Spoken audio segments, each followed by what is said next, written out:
Persona 5 made an instant impression. The E3 2015 trailer for the game's Western release introduced many to the instantly recognizable red and black theming. These colors are a big part of what made the game stand out right away. And then the characters. Who can forget Joker hitting the dab on the top of the train in perfect sync with Wake Up Get Out There? Then, of course, there's Ryuji grinding a rail like he's Sonic the Hedgehog, Ann's mesmerizing pirouette, and Morgana getting absolutely tossed into the Shadow Realm. This would later become Persona 5's intro, but more importantly, these were scenes I would never forget. My first taste of a world and characters that are so instantly strong and memorable, each having an indescribable quality, like they were destined to exist. And this was their grand arrival. Upon release, Persona 5 received critical acclaim across news outlets, and crucially, gushing exuberance from player to player. The buzz was strong enough for the game to find mainstream popularity in the United States, being nominated for Game of the Year at the 2017 Game Awards.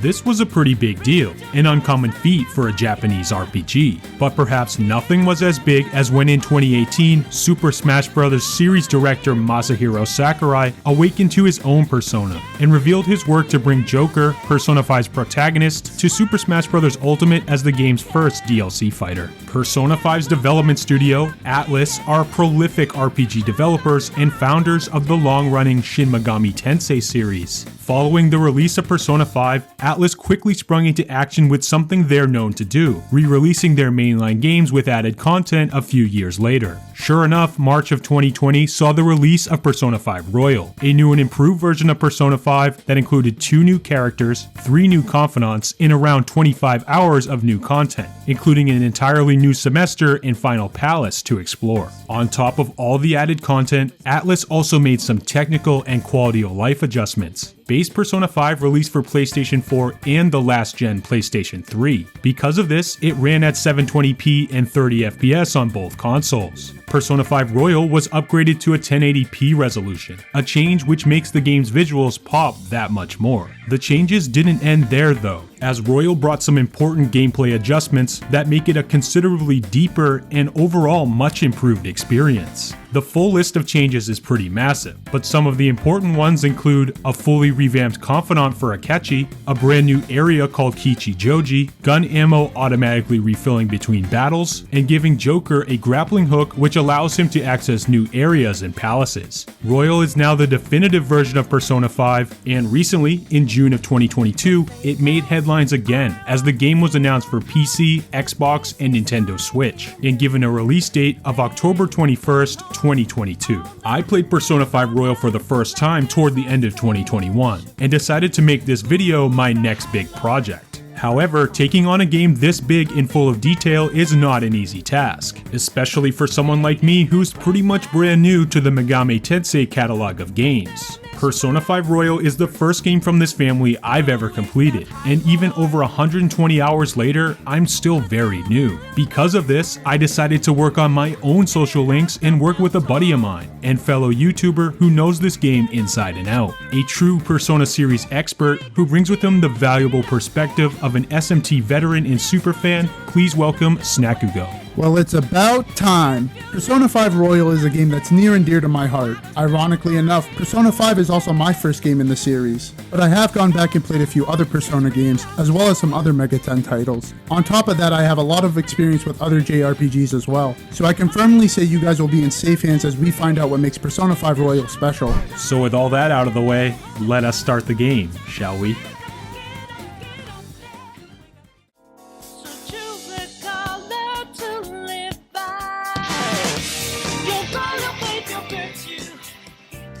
The first thing most will notice about Persona 5 Royal are the stunning visuals, but not stunning in a way that a photorealistic game might be. Instead, Persona 5 has a stellar stylized art direction, one that I'd argue holds its own against any other game on the market. Every stylistic choice was made with one goal in mind: to stand out. When playing Persona 5, you'll notice one thing: the game oozes style. Atlus clearly had their eyes set on creating something immediately memorable for the player. I mean, just think about where this game takes place: Shibuya, the fashion capital of the Far East. You'll instantly notice the Phantom Thieves costumes, but I'm talking about their normal outfits as well. I love the individual takes on school uniforms for our main cast. Ryuji's OMG shirt is my favorite take on this outfit. And even when Joker's off from school, this guy knows how to dress. Of course, there are the impressive themed palaces, but also smaller details, like how enemy shadows ooze with blood and malice when engaged for battle, or even smaller, like the detailed signage and graffiti tags that makes the game's neighborhoods feel lived in. Even the faceless NPCs that fill up train cars and city streets are artfully done, offering little earworms of small talk when passing by.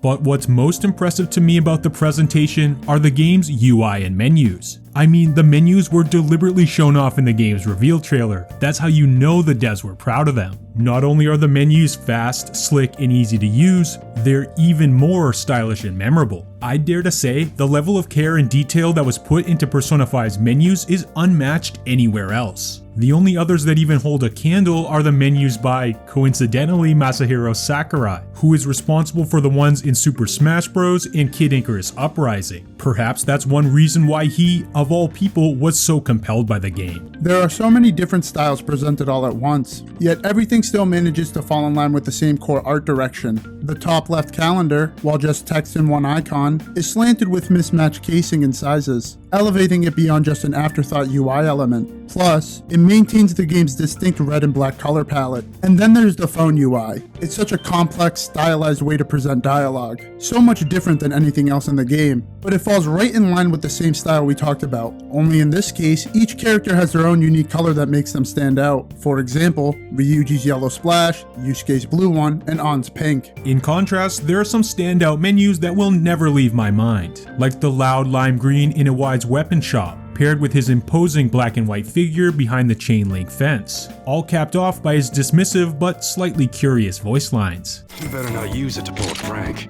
You often get more out of this menu than you do the weapons you buy here, but not only is this menu a nice place to be, it actually serves as a characterization for Iwai. A similar thing can be said about the menu for the medical clinic and its owner Takemi, her white silhouette extending to her signature pose as we select options over the ice blue background. And things like the black and white illustrations of each party member on the character menu and the hypnotizing star patterns working in the background are unmistakably high quality. Everything's so out there, yet it's so cohesive. Something about Persona 5 that I can't say for most games is that I'll sometimes deliberately stop just to enjoy these things.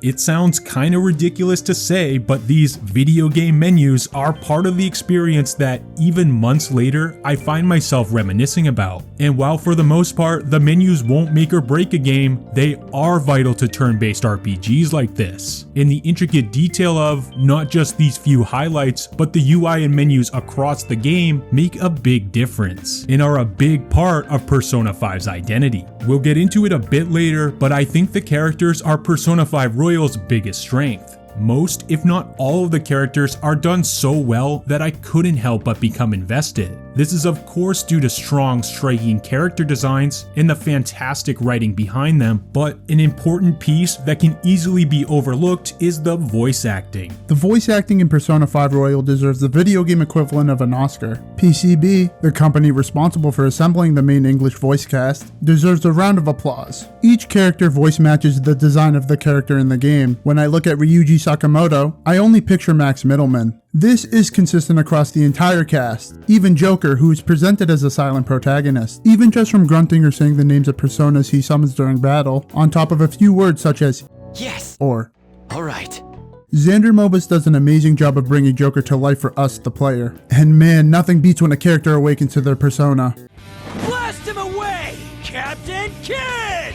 Morgana's babyish voice sounds just like I'd imagine based on his tiny cat appearance. Ryuji has the picture-perfect idiot best friend voice, and Yusuke's dry, breathy tone helps characterize him as the thoughtful artist who sees the world a bit differently. I grew close to these characters, due in no small part to just how vivid they are. While everyone is solid, for me, the standout performance of the entire cast is Maruki. As you get to know him early days at Shujin Academy, I'd describe him as nothing less than doctorly. He's mild-mannered and pragmatic, with a tone of voice that's so darn reassuring. Exactly what you'd want from a doctor. I know that asking you to be open with a complete stranger like myself is a lot.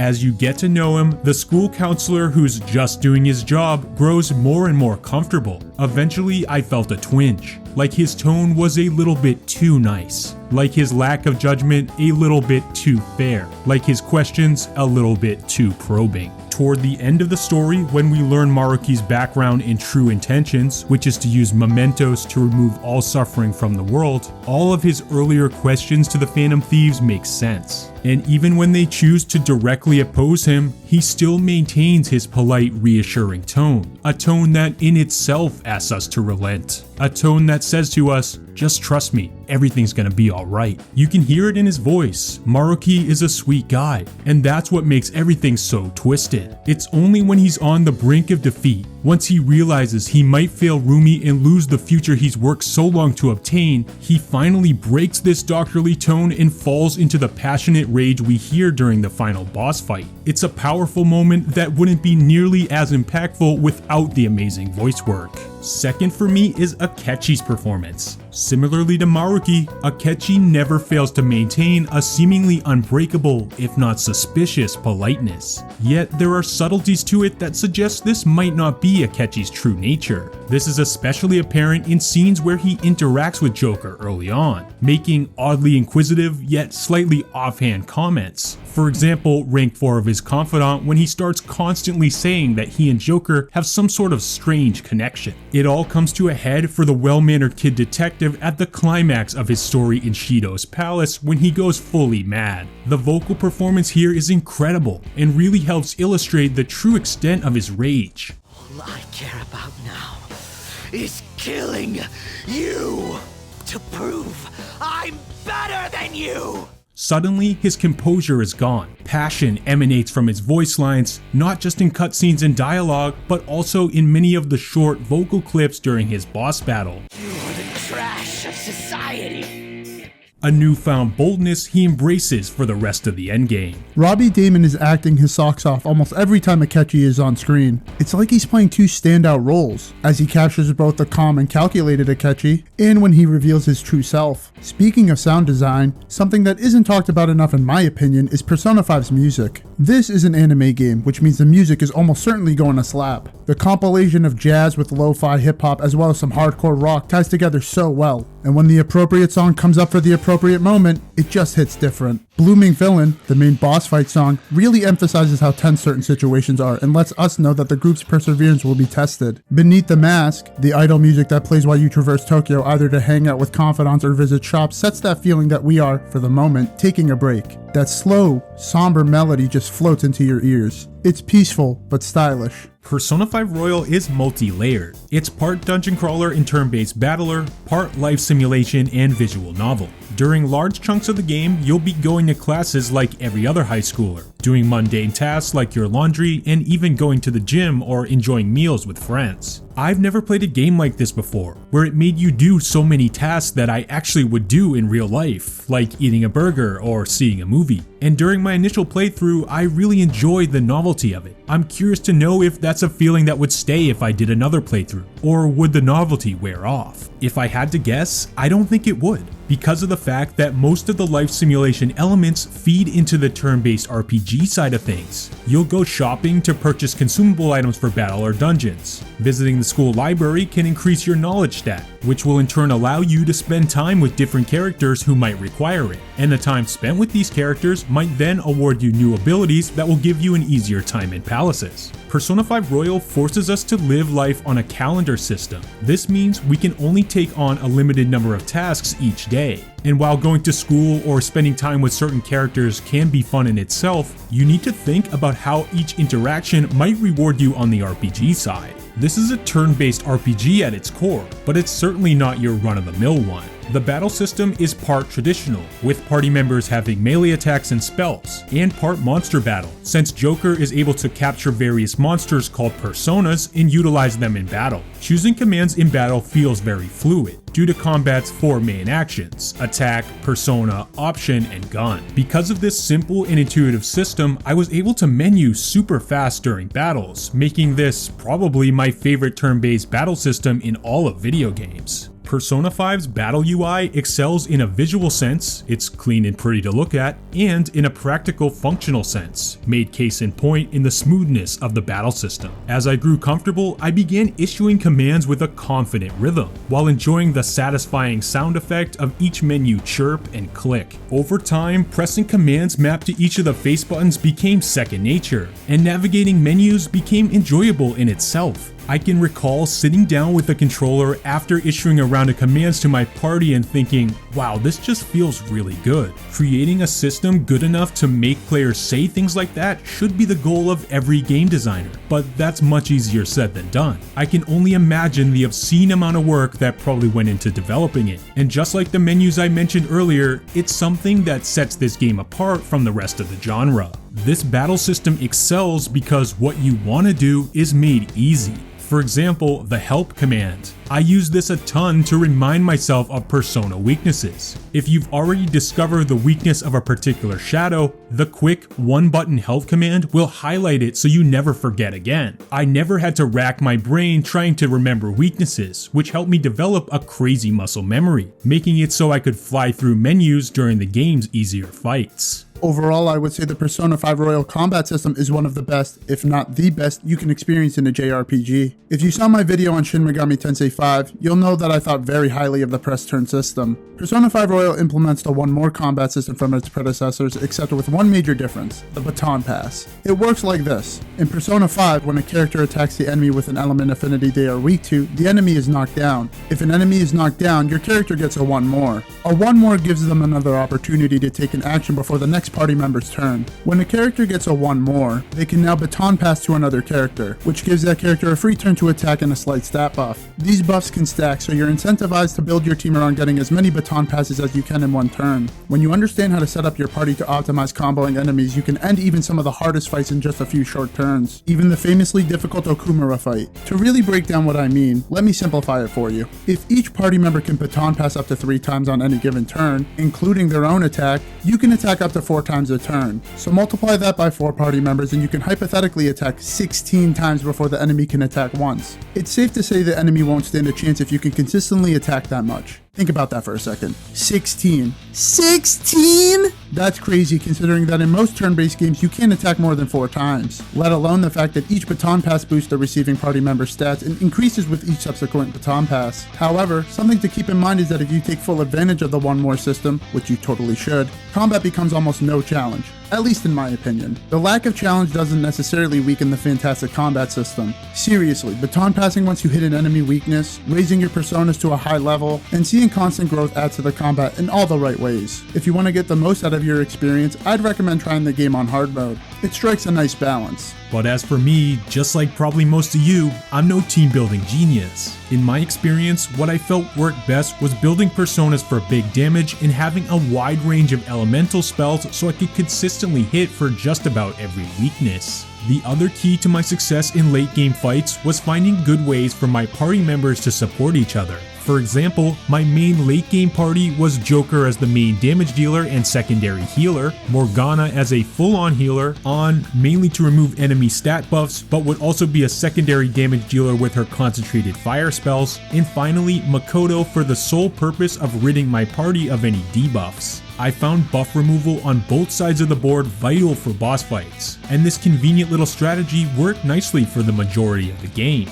With this strategy, between the healing and constantly buffing and debuffing, you can imagine that I burned a lot of SP during battles. This is where the SP Regen 3 ring unlocked from Takemi's Confidant came in very handy. Although it was pricey, I gave one to every character as their held item, which I found to be well worth it. Between this and the stockpile of coffee I had from having Kawakami make it for me almost every night, by mid to late game, I wasn't all that concerned about SP. Of course, my strategy wouldn't be possible without the right persona lineup. Each party member has his or her own unique persona, but Joker is unique in that he is a trickster chosen by the gods. This allows him to capture and use multiple personas at a time. Demons that are negotiated with and captured by Joker can be fused and augmented in the Velvet Room. Persona fusion is where the game's greatest depth lies. Having a strategic approach and knowing what you're doing in the Velvet Room will really pay dividends. You can take the simple route and just fuse the highest level personas you can, which will generally be fine, or you can really take into account the nuances and optimize your persona builds to create some that are way too good for any of the game's story fights. For example, by passing down the right drain and resist skills, you can create personas that make Joker virtually unhittable. And you can amp power of offensive personas, making them capable of melting enemy waves and bosses without a contest. I don't think the game-breaking potential really detracts from the combat system at the end of the day.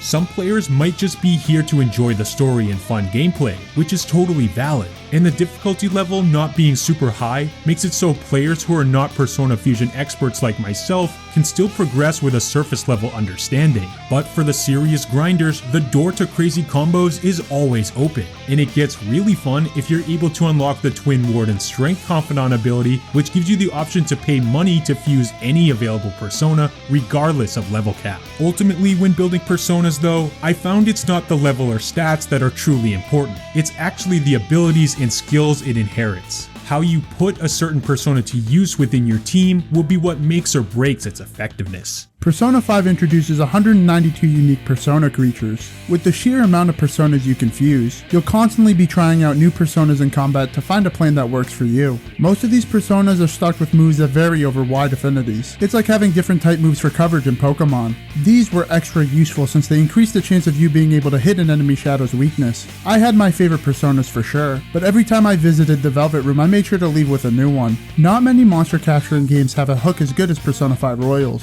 as having the ability to adapt on the fly and create any persona you want with any skills you want are things I greatly appreciate. But ironically, there's so much more to Persona beyond the personas. While not a traditional open world, Persona 5's world outside the metaverse is very cleverly designed. It introduces several large areas within the confines of one massive city, Tokyo. But even though it's all the same city, areas do not feel samey. They feel distinct from one another. Yongenjaya is your base of operations and is essentially one big dark alley. The only places of note are Takemi's clinic, the antique store, and of course LeBlanc. Shinjuku captures the red light district perfectly, having a fortune teller in tow and a street littered with barkers trying to woo people into their bars. The bustling underground mall acts as the perfect stopgap for those transferring lines on the subway. And who could forget the iconic Shibuya crossing representation on Central Street? I could go on, but you get my point. Every location not only captures the area it's trying to adapt, but they manage to add its own Persona 5 twist that makes it truly stand out. A look at the map can be deceiving though. It looks huge, but a lot of these places are just simple date or hangout spots that you can't actually explore.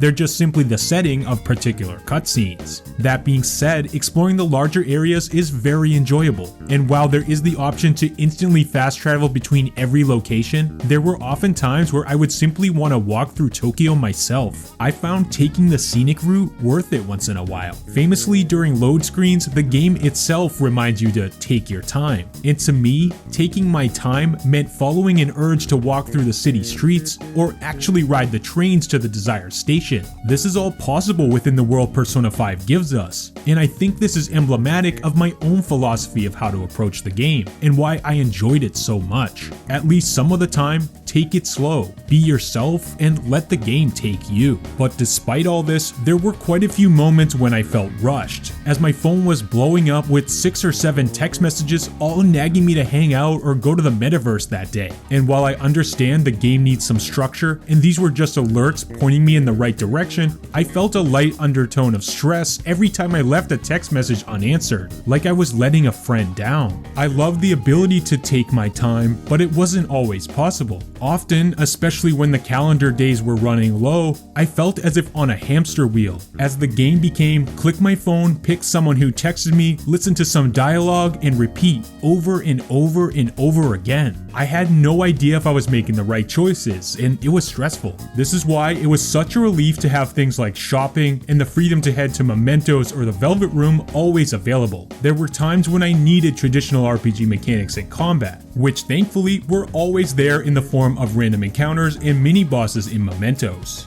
While a text from Mishima with a new Mementos target was annoying at times, especially when I was very invested in the events of the main plot, it was good to have requests piling up for when I eventually did want to enter Mementos to get that combat fix. It's in palaces though where you'll find the most combat. I played Persona 5 Royal through to the true ending, so I did end up experiencing every palace. Famous con artist Ichirisai Madarame's palace is a giant art museum, while the internal battles of Shuden Futaba Sakura's take place in a desert pyramid. Corrupt politician Masayoshi Shido sees himself as a savior captaining a ship. Metaphorically, Japan is his arc. Palace settings are varied enough to be always interesting, and the keys to progression in each are all unique to match. And I mean this to be true for every palace in the game. For example, Prosecutor Sai Nijima's palace is set in a casino, with the gang tasked to win enough coins through casino games to reach a VIP section on the top floor. Madarame's palace has fun with visual perspectives, as it sees the group jumping in and out of exotic scenes taking place within various paintings on the walls. This is the metaverse after all. Traditional rules don't apply. Infiltrating palaces is the big activity of each in-game month, and something I felt I was always spending my time preparing for. They feel a bit to me like a Zelda dungeon, for it's in these labyrinths full of puzzles, combat challenges, and a boss that we make the most meaningful progress in the narrative. 1 minute you're exploring a grand castle, the next you're in outer freaking space.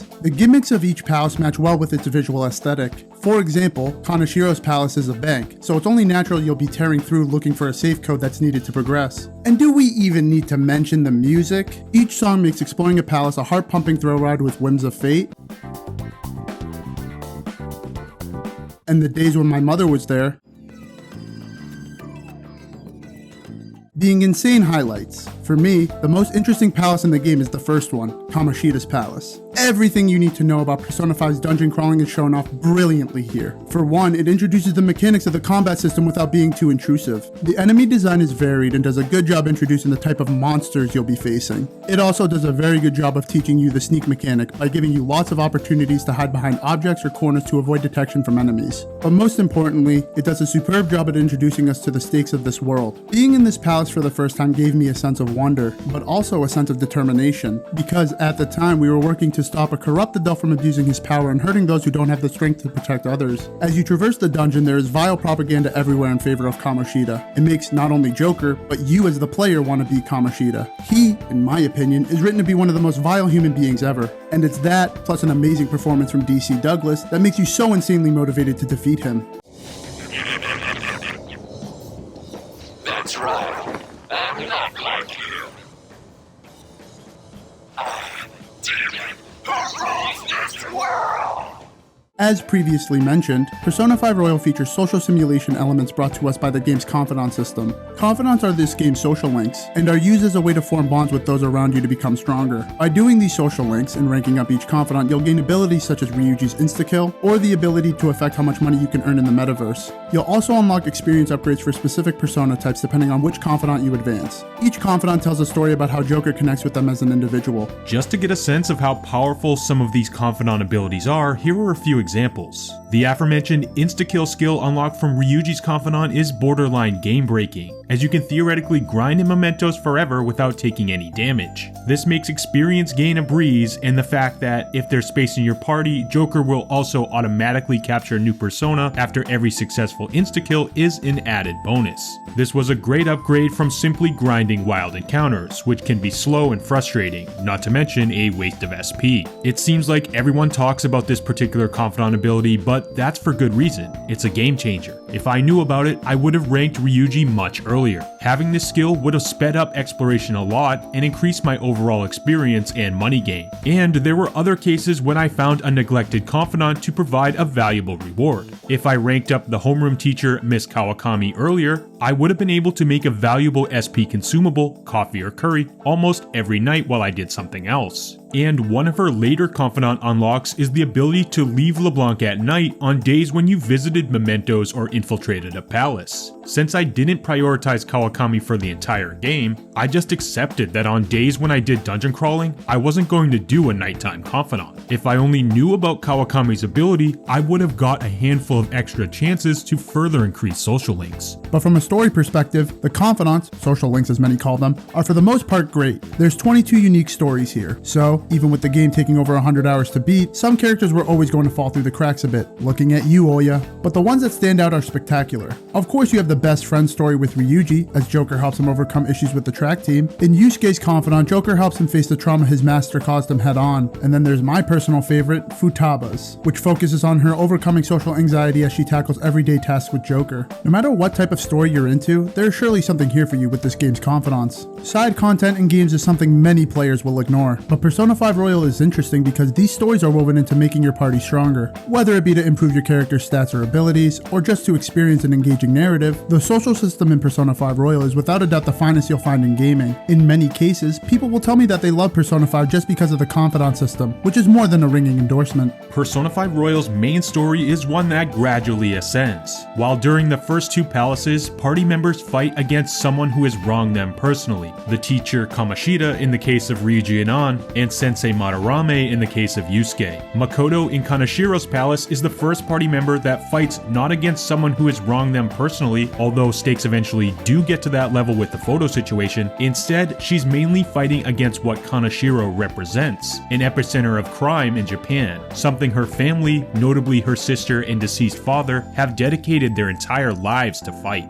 Then it gets ultra personal as Futaba's palace sees us trying to defeat the shadow of a future Phantom Thief. Next, they target an important CEO who happens to be Haru's dad. Then after that, Makoto's own sister and lead detective on the Phantom Thieves case, Sai Nijima. Next, they take the state of the nation in their own hands, going after future Prime Minister Shido. And finally, the fight against Maruki in the Royal Exclusive Palace deals with the entire fate of human existence. As we can see, as the Phantom Thieves' notoriety grows, the stakes and situation grow congruently. It's really cool to me that all of the palaces are coherent stories in themselves, while at the same time, our efforts inside them work to progress a more intense, overarching narrative. This is all due to the group's unique ability to steal distorted hearts. This is the superpower of the group, elevating these high school kids onto the same playing field as some of the nation's most corrupt. One of the story's biggest surprises was when the group was contacted by Medjet. Knowing nothing about the game prior, I really did not expect Sojiro to have a daughter, and I had no idea who could have been contacting the Phantom Thieves as Alibaba. This was such a mysterious section, and I loved when Alibaba would send us text with its menacing little icon. Because of this, I actually thought Morgana had something to do with it. But actually, it all led to a little girl next door who happened to be an expert hacker, something I would have never expected. I love this section of the game not only due to its mystery, but also because it was taking the scale of the Phantom Thieves' efforts to its greatest heights yet, since at this point, they were taking on what was thought to be a world-famous group of hackers.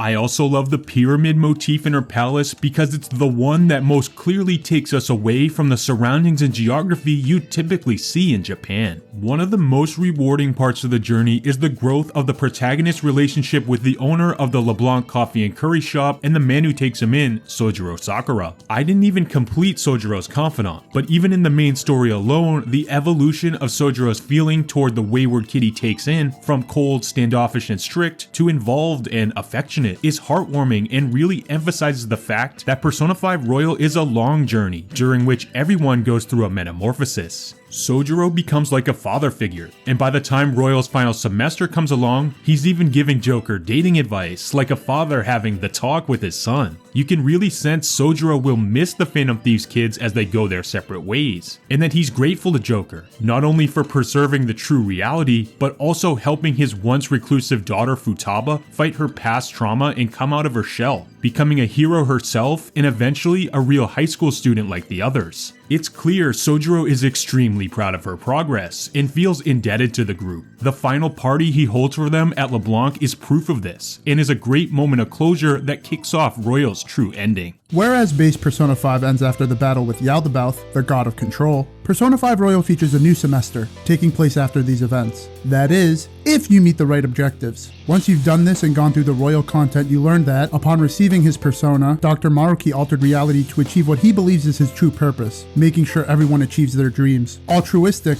yet the ultimate form of control. Therefore, in this reality, Akechi didn't die in Cheeto's palace. However, somewhat shockingly, Akechi still opposes this reality, with his objective instead to take fate into his own hands and end Maruki's reality, regardless if he continues living or not. We also learn that Kasumi Yoshizawa was actually the sister of the character we've been interacting with throughout the story. The one we've been talking to is actually Sumire Yoshizawa, the twin sister of Kasumi, who died when Sumire was nearly hit by a car. Sumire only lives on because Kasumi pushed her out of the way. Sumire now presents herself as Kasumi because she told Maruki her dream was to have Kasumi live on through her. As we can see, Maruki seems to be solving all of our problems, whether we like it or not.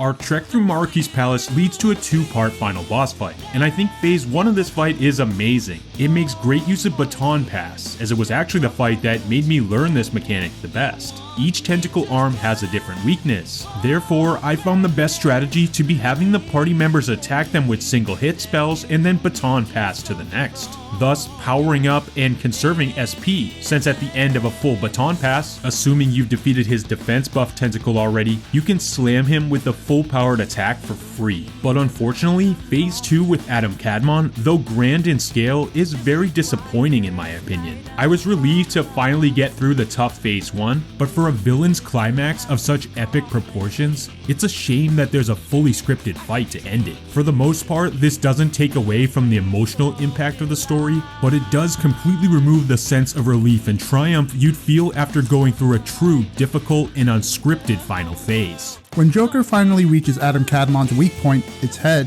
he smirks and says, Checkmate.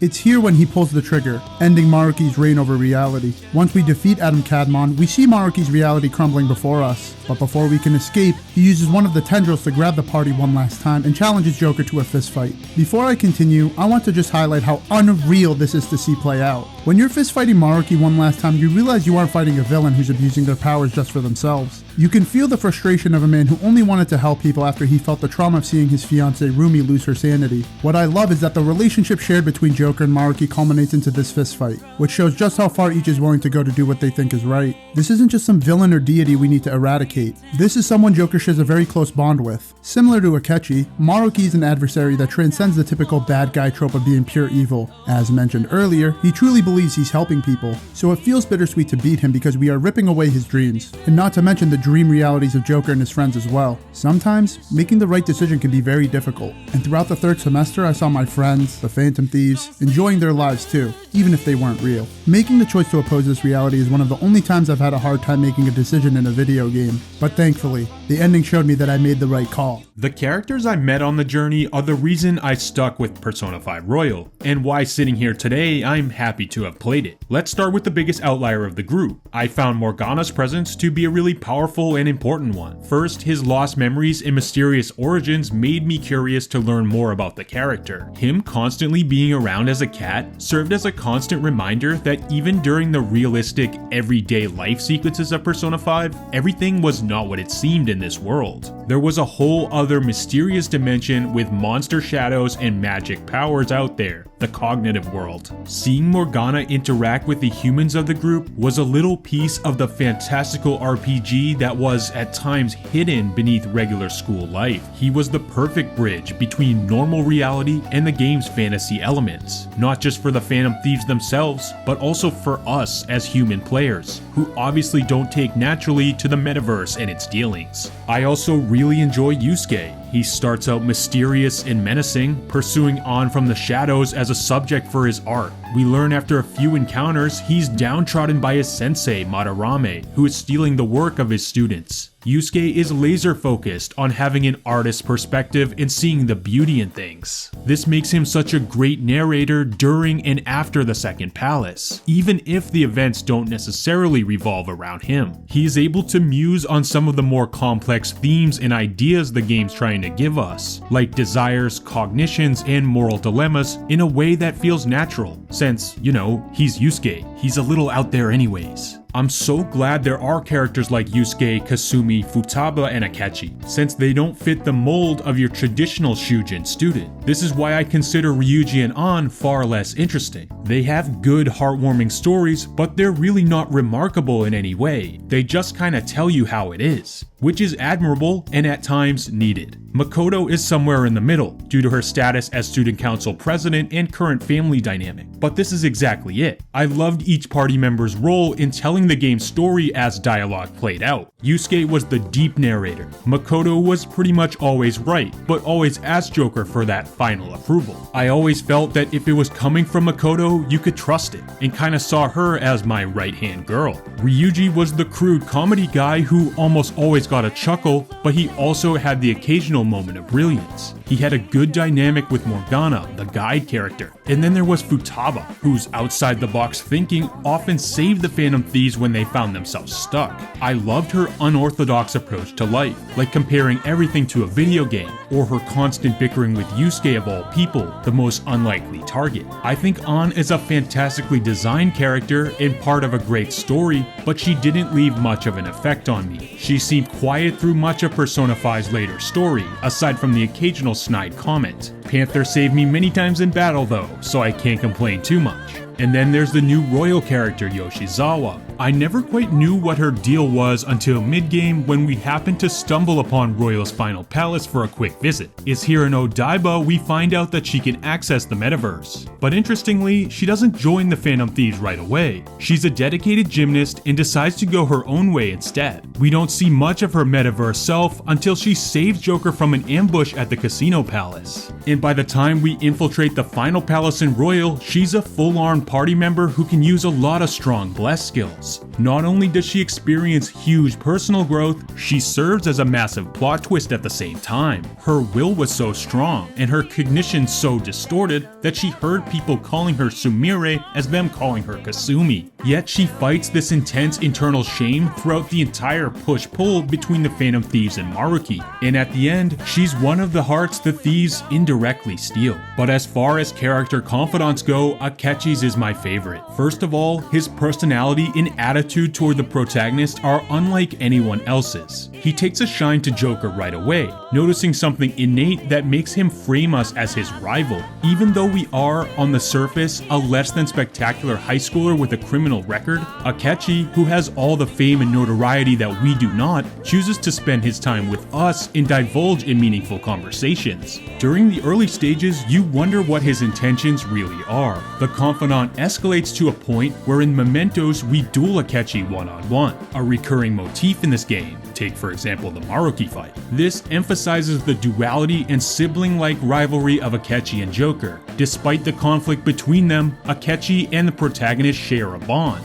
They are kids both wronged by a corrupt adult. They fight, even literally, but the bond never fully breaks. Akechi gives Joker his glove to hold as a promise that he will beat him one day. And after the boss fight with him, one of Joker's selectable responses before his death is, "I have your glove." For me, that's probably the best moment of the entire game. Akechi is the most interesting character in Persona 5 for me, and that is due to the fact he is the yang to Joker's yin. Their destinies are intertwined. In Persona 5 Royal specifically, you really get to know Goro Akechi. You come to understand why he's doing what he's doing. He is a refreshing change of pace from your typical bad guy who wants more power because he's greedy. He is a complex character, and the way he is presented in the new semester is perfect. He has no regrets for what he did and wants to take control of his own future. A theme that, once the plot twist happens, is consistent with his entire character. While the forces of evil are trying to achieve absolute rule, Akechi, just like Joker, will do anything to oppose it. For me personally, Ryuji and An had some of the more impactful stories out of the group. When you look at both of these stories from a surface level, you'd think they're pretty basic.